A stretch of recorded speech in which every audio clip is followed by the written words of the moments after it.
Sheila! Ano ba yan? Ano ba, Sheila? Hindi mo ba ako naririnig? Ano yun, Christian? Pasensya ka na kung hindi kita naririnig. Nagbibingi-bingihan ka na naman. Anong niluto mong ulam? Magluluto pa lang ako. Tatapusin ko muna itong ginagawa ko. Anong gusto mong ulam? Anong oras na? Hindi ka pa nakaluto. Mabubusog ka pa sa paglilinis mo na yan? Makakapagantay naman yan ah. Yung pagkain natin hindi. Ito na, magluluto na ako. Wag na. Magwalis ka na lang dyan maghapon. Christian, saan ka pupunta?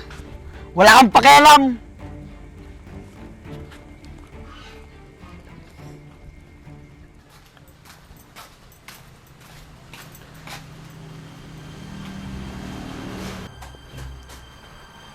Ako na dyan, asawa ko. Di ba sabi ko sa'yo, maupo ka na lang? Ayoko kasing napapagod ka. Magaan lang naman yan, asawa ko. Kayang-kaya ko naman.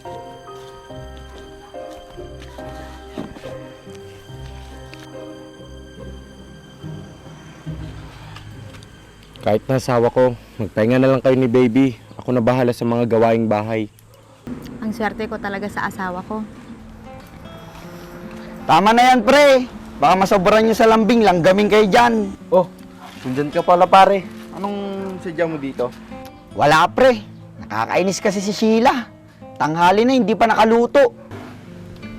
Asawa ko, pasok muna ako sa loob ah. Pare, pasok muna ako sa loob.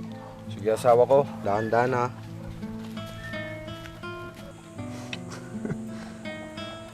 Balik tayo sa usapan pare. Alam mong kabuanan ni Mari, pinagtatrabaho mo pa. Tama lang yon para ma-exercise siya, para hindi mahirapan sa panganganak. Pero ibang exercise yun pare. Mabigat na trabaho yun para sa mga buntis. Ginagaya mo kasi ako sa'yo. Masyado mo kasing binibaby si Kumare. Tignan natin kung di siya mahirapan sa panganganak. Hindi pare, kasi tuwing umaga, naglalakad kami sa gilid ng kalsada.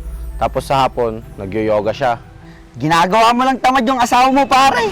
Hindi naman pare, alam kong mahirap ang pagbubuntis. Kaya kahit sa ganitong paraan, nababawasan ko yung paghihirap ng asawa ko.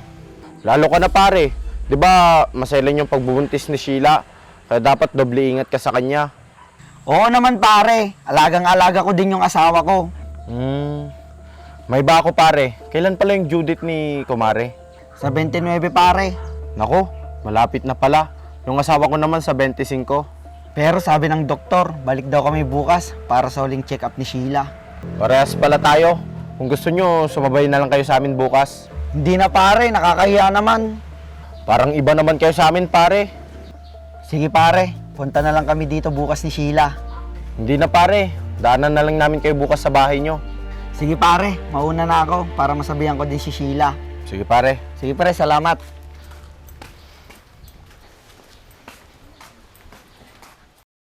Hi baby. Excited na kitang makita. Huwag mong papahirapan si mama ha. Ang ingay mo naman, asawa ko. Natutulog si baby. Pasensya ka na asawa ko. Inaabangan ko lang sumipa si baby. Ikaw talaga, asawa ko. Excited ka na bang lumabas si baby? Oo naman asawa ko. Oh, tignan mo. Sumipa na siya.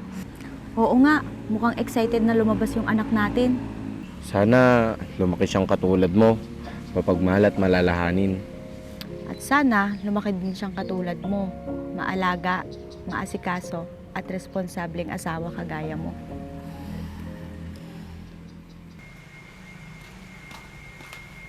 Sheila! Sheila!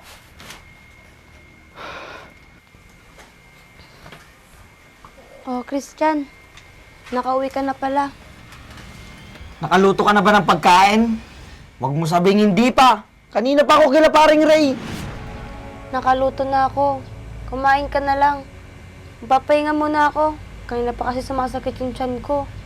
Siya nga pala, bukas sasabay na lang tayo kila paring Ray. Magpapacheck up din si Kumaring Myla. Sige, magpapahinga muna ako. Wala talagang ganang kausap to.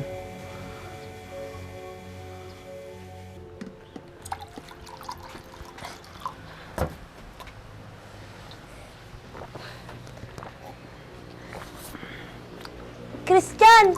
Tulungan mo ako magsuot ng sapatos! Nakikita mong umiinom ako ng tubig, di ba?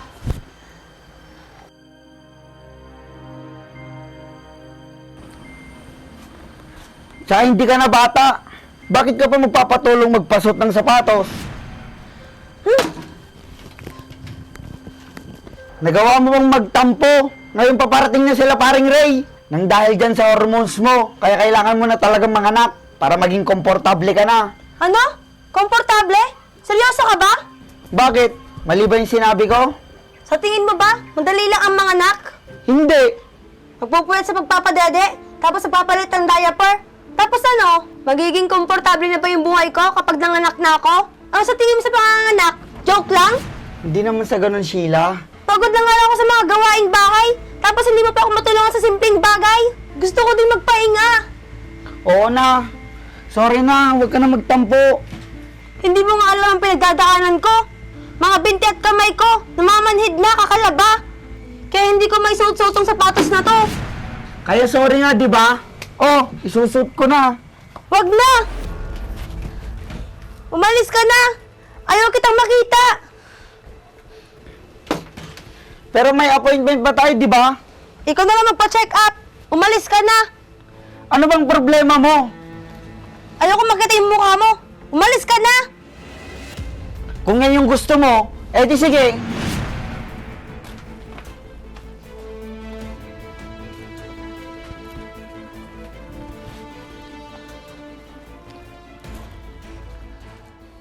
Dahan-dahan lang asawa ko. O pare, tara na. Pare, pasensya ka na kung di kami makakasabay ngayon. Masama kasi yung pakiramdam ni Sheila. E di mas lalong kailangan niya magpa-check up ngayon. Nasaan ba siya? Nasa bahay siya. Tara, puntahan natin siya. Huwag na, Mare. Baka mahuli pa kayo sa appointment nyo. Okay lang yon. Gusto ko din siyang kamustahin. Tara na asawa ko, punta na natin. Tara.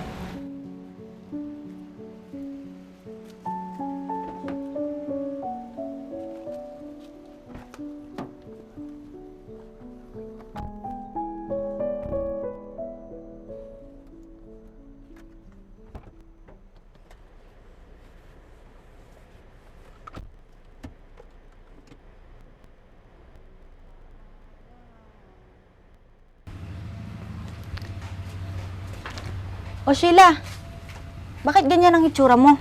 Myla, hindi ko na kaya pagtrato sa akin ni Christian. Hindi pa siya dating ganyan nung hindi pa ako buntis.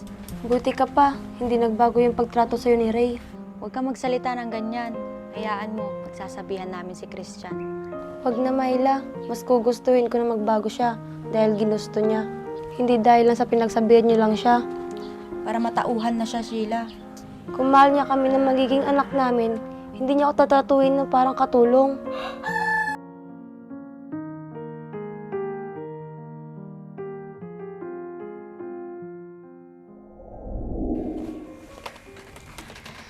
Parang kailan lang mahal, nung magkasintahan pa lang tayo. Pero ngayon, tignan mo naman, 5 buwan na tayong kasal. Kaya nga, mahal. Isa na lang na pangarap natin ang hindi pa natutupad. Yun ang magkaroon tayo ng anak. Mahal, tatakot akong magbuntis. Parang hindi ko yata kayang manganak. Ano ka ba, mahal? Huwag ka matakot. Andito lang ako lagi, nakaalalay sa'yo. Simula sa unang buwan ng pagbubuntis mo, hanggang sa lumabas na yung anak natin. Mamaya pag nabuntis ako, magbago ka na sa akin. Hindi ba't naman ako magbabago? Pangako sa iyo yan, mahal ko. Aalagaan kita kagaya ng pag-aalaga mo sa akin. Uupo ka lang dyan na parang prinsesa.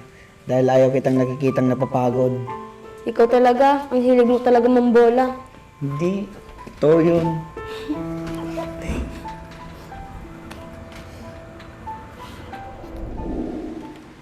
Aray!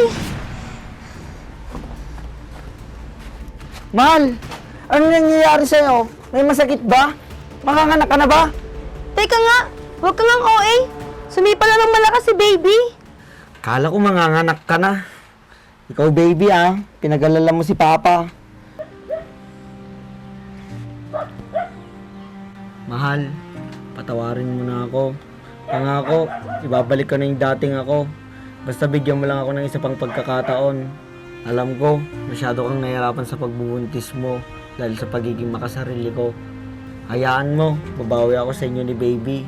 Gagawin ko ang lahat para sa inyo. Patawarin mo ako, mahal. Hayaan mo na yun, mahal. Kahit kailanman, hindi ako nagtanim ng sama ng loob sa'yo. Aray ko, mahal. Yung baby natin. Ay, sorry baby. Tara na, magpa-check up na tayo. Sumasakit na rin yung tiyan ko. Tara.